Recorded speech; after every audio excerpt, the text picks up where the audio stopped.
Brain and mind 10ನೇ ವಾರ್ಷಿಕೋತ್ಸವ ಹಾಗೂ ಹೊಸ ಆವರಣ ಉದ್ಘಾಟನೆ. ಕಲಬುರಗಿಯ ಪ್ರಸಿದ್ಧ ನರರೋಗ ಮನೋವೈದ್ಯಕೀಯ ಆಸ್ಪತ್ರೆ ಬ್ರೇನ್ ಆ್ಯಂಡ್ ಮೈಂಡ್ಸ್ ಇಂದು ತನ್ನ 10ನೇ ವಾರ್ಷಿಕೋತ್ಸವವನ್ನು ಆಚರಿಸಿಕೊಳ್ಳುತ್ತಾ ಹೊಸ ಆವರಣದ ಉದ್ಘಾಟನೆಯ ಮೂಲಕ ಮತ್ತೊಂದು ಮಹತ್ತರ ಹೆಜ್ಜೆಯನ್ನ ಇಟ್ಟಿದೆ. ಮಾನವನ ಆರೋಗ್ಯಕ್ಕೂ ಅನಾರೋಗ್ಯಕ್ಕೂ ಮನಸ್ಸೇ ಮೂಲ ಕಾರಣ. ಈ ನಂಬಿಕೆಯಿಂದ ಡಾಕ್ಟರ್ ರಾಹುಲ್ ಮಂದಕನಹಳ್ಳಿ ಅವರು ದಶಕದ ಹಿಂದೆ ಸ್ಥಾಪಿಸಿದ ಬ್ರೇನ್ ಆ್ಯಂಡ್ ಮೈಂಡ್ಸ್ ಇಂದು ಸಾವಿರಾರು ಜನರಿಗಿಂತಲೂ ಹೆಚ್ಚು ರೋಗಿಗಳಿಗೆ ಪ್ರೇರಣೆಯ ದೀಪವಾಗಿದೆ. ಹೊಸ ಕಟ್ಟಡದ ಉದ್ಘಾಟನೆಗೆ ಹಲವು ಗಣ್ಯರು ಆಗಮಿಸಿ ಕಾರ್ಯಕ್ರಮಕ್ಕೆ ಭರವಸೆ ತುಂಬಿದರು. ಕಾರ್ಯಕ್ರಮದಲ್ಲಿ ಭಾಗವಹಿಸಿದವರು ಡಾಕ್ಟರ್ ಶರಣ್ ಪ್ರಕಾಶ್ ಪಾಟೀಲ್ ವೈದ್ಯಕೀಯ ಶಿಕ್ಷಣ ಸಚಿವರು, ಶರಣಬಸಪ್ಪ ದರ್ಶನಾಪುರ್ ಸಚಿವರು, ಸುರೇಶ್ ಕುಮಾರ್ ಶೇತ್ಕರ್ ಸಂಸದರು, ಜೈರಾಬಾದ್ ಅಲ್ಲಂಪ್ರಭು ಪಾಟೀಲ್ ಶಾಸಕ, ಶಶೀಲ್ ನಮೋಶಿ ವಿಧಾನ ಪರಿಷತ್ ಸದಸ್ಯರು ಮತ್ತು ಎಚ್ಇಕೆಇಐ ಅಧ್ಯಕ್ಷರು, ಬಿಜಿ ಪಾಟೀಲ್ ವಿಧಾನ ಪರಿಷತ್ ಸದಸ್ಯರು. ತಂತ್ರಜ್ಞಾನ ಆಧಾರಿತ ವೈದ್ಯಕೀಯ ಸೌಲಭ್ಯಗಳಿಂದ ಕೂಡಿದ ಈ ನೂತನ ಆವರಣದಲ್ಲಿ ಐಸಿಯು ಮಟ್ಟದ ಮನೋವೈದ್ಯಕೀಯ care, neuro critical unit, emergency ಮಾನಸಿಕ ಆರೋಗ್ಯ ಸೇವೆಗಳು ಇವುಗಳನ್ನೆಲ್ಲ ಸಾರ್ವಜನಿಕ ಸೇವೆಗೆ ಉದ್ಘಾಟಿಸಲಾಯಿತು. 10 ವರ್ಷಗಳಿಂದ ಮಾನಸಿಕ ಆರೋಗ್ಯ ಸಮಸ್ಯೆಗಳಿಗೆ ಸಮಗ್ರ ಪರಿಹಾರ ಒದಗಿಸುತ್ತಿರುವ ಬ್ರೇನ್ ಮತ್ತು ಮೈಂಡ್ಸ್ ಸಾವಿರಾರು ರೋಗಿಗಳಿಗೆ ಗುಣಮತಿಯ ದಾರಿ ತೋರಿಸಿದೆ. ಈ ನಂಬಿಕೆ, ಈ ಸೇವೆ, ಈ ಸಮರ್ಪಣೆಯೇ ಸಂಸ್ಥೆಯ ನೈಜ ಶಕ್ತಿಯಾಗಿದೆ. ಡಾಕ್ಟರ್ ರಾಹುಲ್ ಮಂಡಕನಹಳ್ಳಿಯವರು ಮಾತನಾಡಿ, ಹೊಸ ಆವರಣದೊಂದಿಗೆ ರೋಗಿಗಳ ಆರೈಕೆಗೆ ಹೊಸ ಯುಗ ಪ್ರಾರಂಭವಾಗಿದೆ. ಮುಂದಿನ ದಶಕದಲ್ಲಿ ಇನ್ನೂ ಹೆಚ್ಚು ಜನರಿಗೆ ಗುಣಮುಖತೆಯ ದಾರಿ ತೋರಿಸುವುದು ನಮ್ಮ ಗುರಿಯಾಗಿದೆ ಎಂದರು. ಅತಿಥಿಗಳು ತಮ್ಮ ಭಾಷಣವನ್ನು ತಿಳಿಸುತ್ತಾ ಮಾನಸಿಕ ಆರೋಗ್ಯದ ಮಹತ್ವವನ್ನು ಸಮಾಜದಲ್ಲಿ ಜಾಗೃತಗೊಳಿಸುವ ಈ ಸಂಸ್ಥೆಯ ಕಾರ್ಯವನ್ನು ಹೃತ್ಪೂರ್ವಕವಾಗಿ ಶ್ಲಾಘಿಸಿದರು. ಹೊಸ ಆಶೆ, ಹೊಸ ಆರೈಕೆ, ಹೊಸ ಆರಂಭ. ಮಂದಕನಹಳ್ಳಿಯ ಬ್ರೇನ್ ಆ್ಯಂಡ್ ಮೈಂಡ್ಸ್ ನರರೋಗ ಮನೋವೈದ್ಯಕೀಯ ಆಸ್ಪತ್ರೆ ಈಗ ಜನಸೇವೆಗೆ ಮತ್ತೊಂದು ಹೆಜ್ಜೆ ಮುಂದಿಟ್ಟಿದೆ. ಸ್ಟಿಗ್ಮಾ ಭಾಳ ಇರ್ತದೆ, ಶಾಕ್ ಟ್ರೀಟ್ಮೆಂಟ್ ಬಂದಿದ್ದು ಹಂಗಾಗ್ತದ ಬಟ್ ಅಂಟಿಲ್ ನಾವು ಇದುವರೆಗೂ ಸೈಕ್ಯಾಟ್ರಿ ನ್ಯೂರೋ ಸೈಕ್ಯಾಟ್ರಿ ಎಲೆಕ್ಟ್ರೋಕನ್ವಲ್ಸಿವ್ ಥೆರಪಿ ಇದಕ್ಕೆಲ್ಲ ಬೆಟರ್ ಇಮಿಡಿಯೇಟ್ಲಿ ರೆಸ್ಪಾನ್ಸ್ ಇದುವರೆಗೂ ಯಾವುದೂ ಬಂದಿಲ್ಲ. So ECT I usually prefer we go very aggressively when it comes to a patient who are having active suicidal ideations. Active suicidal ಅಂದ್ರೆ mainly in pregnancy. And all pregnant women I have seen we have lost because we were unable to give ECTs or had unfair selection. Usually suicidal tendencies pregnancy ಮತ್ತು ಆಮೇಲೆ alcoholics ಮತ್ತು suicidal attempt ಯಾರು ಮಾಡ್ತಾರೆ ಅದು ಒಂದು, ಮತ್ತು ಮೂರನೇದು ಅಂದ್ರೆ old age. So many people who are very learned, in fact in Gulbarga ತುಂಬಾ ಜಾಸ್ತಿ ಓಲ್ಡ್ ಏಜ್ ಇದ್ರು, they committed suicide, but people say that ಇಲ್ಲ ಅವರು ವಯಸ್ಸಾಗಿದ್ದು ಮಾಡ್ಕೊಂಡಾರ ಅಂತ. We try to convince their family members. ನಾನು ಒಬ್ಬರು teacher, very renowned teacher and professor who was there, I convinced family members they were in US. ECT ತಗೋರಿ ಅಂತಂದ್ರೆ ಇಲ್ಲ ಅಂತ reluctant ಇದ್ರು because they were not aware. Awareness ಬೆಳೀತಾ ಇದೆ. Only thing ನಿಮ್ಮ ಅಕ್ಕಪಕ್ಕ ಇದ್ದವ್ರು ಹೇಳಲ್ಲ ನಾನು ಸೈಕ್ಯಾಟ್ರಿಕ್ ಟ್ರೀಟ್ಮೆಂಟ್ ತಗೋತಾ ಇದ್ದೀನಿ. ಈಗ ಆರ್ಥೋಪೆಡಿಕ್ ಟ್ರೀಟ್ಮೆಂಟ್ ಇದ್ರೆ ಹೇಳ್ತಾರೆ ಇಲ್ಲ ಆರ್ಥೋಪೆಡಿಕ್ ಬೇರೆ ನಾನು ಹೋಗಿ ತೊಗೊಂಡು ಬಂದೆ. ಈಗ ಹಾರ್ಟ್ ಪ್ರಾಬ್ಲಮ್ ಆದರೆ ಜಯದೇವರಲ್ಲಿ ಹೋಗಿ ಬಂದೆ ಅಂತ. ಬಟ್ ಮೆಂಟಲ್ ಹೆಲ್ತ್ ಇಶ್ಯೂಸ್ ಆದರೆ ನಾನು ನಿಮ್ಯಾನ್ಸ್ ಹೋಗಿ ಬಂದೆ ಅಂತ ಯಾರೂ ಹೇಳೋದಿಲ್ಲ. Yes, but people are getting aware about their mental health. They want to work on their mental health. ಸ್ವಲ್ಪ ಸ್ಟಿಗ್ಮಾ ಇನ್ನೂ ಇದೆ. So people are still they have to come out of that stigma.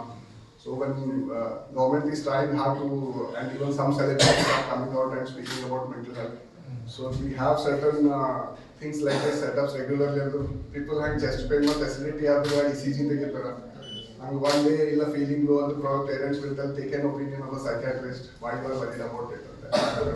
ದಕ್ಷಿಣ ಮತ ಕ್ಷೇತ್ರದಲ್ಲಿ ಬರ್ತಕ್ಕಂಥ bus stand ಪಕ್ಕ brain and minds ಆಸ್ಪತ್ರೆ ದಶಕೋತ್ಸವ ಉತ್ತರ ಕರ್ನಾಟಕಕ್ಕೆ ಹೊಸ ಮೆಟ್ಟಲೇರಿ ನಿಂತ ನ್ಯೂರೋ ಸೈಕ್ರಾಟಿಕ್ ಸೇವೆ ಕಲಬುರಗಿ ಉತ್ತರ ಕರ್ನಾಟಕದ ಮಾನಸಿಕ ಆರೋಗ್ಯ ಕ್ಷೇತ್ರದಲ್ಲಿ ಬಹಳ ಮಹತ್ವವಾಗಿರ್ತಕ್ಕಂಥ ಪಾತ್ರವನ್ನು 15 ವರ್ಷಗಳ ಹಿಂದೆ ಈ ಒಂದು ಆಸ್ಪತ್ರೆ ಆರಂಭವಾದಂಥ ಈ ಸಂಸ್ಥೆಯಿಂದ ಅತ್ಯಾಧುನಿಕ ನ್ಯೂರೋ ಚಿಕಿತ್ಸೆ ಕೇಂದ್ರವಾಗಿ ಬೆಳೆದಿದ್ದು, ಇದೇ ಸಂದರ್ಭದಲ್ಲಿ ನವೀಕರಿಸಿದ ಹೊಸ ಕೇಂದ್ರ ಉದ್ಘಾಟನೆ ಕೂಡ ನಮ್ಮ ASRC ಬಸ್ ಸ್ಟ್ಯಾಂಡ್ ಪಕ್ಕ ಶಾಂತಿನಗರ CIB ಕಾಲನಿಯಲ್ಲಿ ಏನಪ್ಪ ಅಂದ್ರೆ ಇವತ್ತು ನಮ್ಮ ಲೋಕಸಭಾ ಸದಸ್ಯರಾದ ರಾಧಾಕೃಷ್ಣ ದೊಡ್ಡಮನೆಯವರು, ಶರಣಪ್ರಕಾಶ್ ಪಾಟೀಲ್ರು, ಶರಣಬಸಪ್ಪ ದರ್ಶನಾಪುರ್ ಅವರು ಎಲ್ಲರೂ ಸೇರಿ ಜೈರಾಬಾದ್ MP ಅವರು ಕೂಡ ಬಂದು ಇದರ ಉದ್ಘಾಟನೆಯನ್ನ ಬಹಳ ಆನಂದದಿಂದ ಸಂತೋಷದಿಂದ ಇದರ ಉದ್ಘಾಟನೆಯನ್ನ ಇವತ್ತು ಮಾಡಿದ್ದಾರೆ. ಈ ಶಶೀಲ್ ನಮೋಶಿ ಅವರು, BJ ಪಾಟೀಲ್, ನಾವು ಇವತ್ತೆಲ್ಲರೂ ಕೂಡ ಈ ಸಂಸ್ಥೆ ಸಭೆಯಲ್ಲಿ ಭಾಗವಹಿಸಿ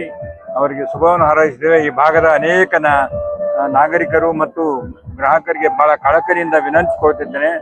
ಈ ಆಸ್ಪತ್ರೆ ಬಹಳ ಸುಸಜ್ಜಿತವಾದಂಥ ಆಸ್ಪತ್ರೆ. ಇದರ ಉಪಯೋಗವನ್ನು ನಮ್ಮ ಎಲ್ಲ ಪೇಷಂಟ್ಗಳು ಇಲ್ಲಿರ್ತಕ್ಕಂಥ ಉಪಯೋಗವನ್ನು ಪಡ್ಕೊಳ್ಬೇಕಂತ ಹೇಳಿ ಬಹಳ ಕಳಕಳಿಯಿಂದ ವಿನಂತಿ ಮಾಡ್ತಾರೆ. ಮಂದಕನಹಳ್ಳಿ ಕುಟುಂಬದವರು ಒಂದು ಒಳ್ಳೆ ಆಸ್ಪತ್ರೆ ಪ್ರಾರಂಭ ಆಗಿದೆ ಕಲಬುರಗಿಯಲ್ಲಿ ಬಹಳಷ್ಟು ಆಸ್ಪತ್ರೆಗಳು ತಾವು ನೋಡಿರ್ಬೋದು, ಆದರೆ ಇದು ವಿಶೇಷ ಆಸ್ಪತ್ರೆ ಇದೆ. ಯಾಕಂದ್ರೆ ಮಾನಸಿಕವಾಗಿ ಮತ್ತು ದೈಹಿಕವಾಗಿ ಬೇಕಾದಂತ ಒಂದು ವ್ಯವಸ್ಥೆ ಇಲ್ಲಿ ನಾವು ಚೇತರಿಸ್ಕೊಳ್ಳೋಕೆ ಒಂದು ಒಳ್ಳೆಯ ವ್ಯವಸ್ಥೆ ಮಾಡಿದ್ದಾರೆ. ಇಲ್ಲಿ ಫಿಸಿಯೋಥೆರಪಿ ಬಹಳ ಅವಶ್ಯಕತೆ ಇದೆ. ಯಾಕಂದ್ರೆ ನಮ್ಮ ದಿನನಿತ್ಯ ಲೈಫ್ ಸ್ಟೈಲ್ದಲ್ಲಿ ಇದು ಕೊರತೆ ಇದೆ ನಮ್ಮ ಜಾಗದಲ್ಲಿ, ನಮ್ಮ ಭಾಗದಲ್ಲಿ. ಹಾಗಾಗಿ ಫಿಸಿಯೋಥೆರಪಿ ಒಂದು ಮಾನಸಿಕವಾಗಿ ನಾವು ಬೆಳಿಬೇಕಾದ್ರೆ ದೈಹಿಕವಾಗಿ ಮತ್ತು ಮಾನಸಿಕವಾಗಿ ಆರೋಗ್ಯದಲ್ಲಿ ನಾವು ಚೇತರಿಸ್ಕೊಳ್ಬೇಕಾದ್ರೆ ಇಂಥ ಹಾಸ್ಪಿಟಲ್ ನಮ್ಗೆ ಖಂಡಿತ ನಮ್ಮ ಭಾಗಕ್ಕೆ ಅವಶ್ಯಕತೆ ಇದೆ. ಅವರು ಸುಮಾರು ವರ್ಷದಿಂದ ಮಾಡ್ತಿದ್ರು. ಇವತ್ತು ನಮ್ಗೆ ಮಾಹಿತಿ ಬಂದಿದ್ದು 50 ಬೆಡ್ಡೆಡ್ ಹಾಸ್ಪಿಟಲ್ ಆಗಿದೆ. ಅಭಿನಂದನೆಗಳು. ಇದಕ್ಕೆ ಎಲ್ಲರೂ ಉಪಯೋಗಿಸ್ಕೊಳ್ಳಿ. ಕಲಬುರಗಿದ ಜನರಿಗೆ ನಮಸ್ಕಾರಗಳು. ನನ್ನ ಹೆಸರು ಡಾಕ್ಟರ್ ರಾಹುಲ್ ಮಂದಕನಹಳ್ಳಿ ಅಂತ. ಇವತ್ತು ನಮ್ಮ Mandakanahalli hospital brain and mind ಉದ್ಘಾಟನೆ ಇತ್ತು. ಇದು ಉದ್ಘಾಟನೆದು ಶ್ರೀ ರಾಧಾಕೃಷ್ಣ ಅವರು ಇದ್ರು, ಅದ್ರ ಜೊತೆ ಶರಣ್ ಪ್ರಕಾಶ್ ಪಾಟೀಲ್ ಅವರು ಇದ್ರು, ಸುರೇಶ್ ಶೆಟ್ಕರ್ ಅಂತೆ ಜೈರಾಬಾದ್ಲಿಂದ ಮೆಂಬರ್ ಆಫ್ ಪಾರ್ಲಿಮೆಂಟ್ ಅವರು ಬಂದಿದ್ರು, ಅದ್ರ ಜೊತೆ ಅಲ್ಲಂ ಪ್ರಭು ಅವರು ಬಂದಿದ್ರು, ಅಲ್ಲಂ ಪ್ರಭು ಪಾಟೀಲ್ ಅವರು. ಮತ್ತೆ ಆಮೇಲೆ ಅದ್ರ ಜೊತೆ ಶಶಿಲ್ ಕುಮಾರ್ ನಮೋಶಿ ಅವರು, ಬಿ.ಜಿ. ಪಾಟೀಲ್ ಅವರು ಬಂದಿದ್ರು. ಅದ್ರ ಜೊತೆ ನಮ್ದು ಮೇಯರ್ ಅವರಾದ ವರ್ಷಾ ಜಾನಿ ಅವ್ರ ಮೇಡಮ್ನು ಬಂದಿದ್ರು. ಇದು ಒಂದು ಆಸ್ಪತ್ರೆ, ಮನೋರೋಗ ತಜ್ಞದ ಆಸ್ಪತ್ರೆ.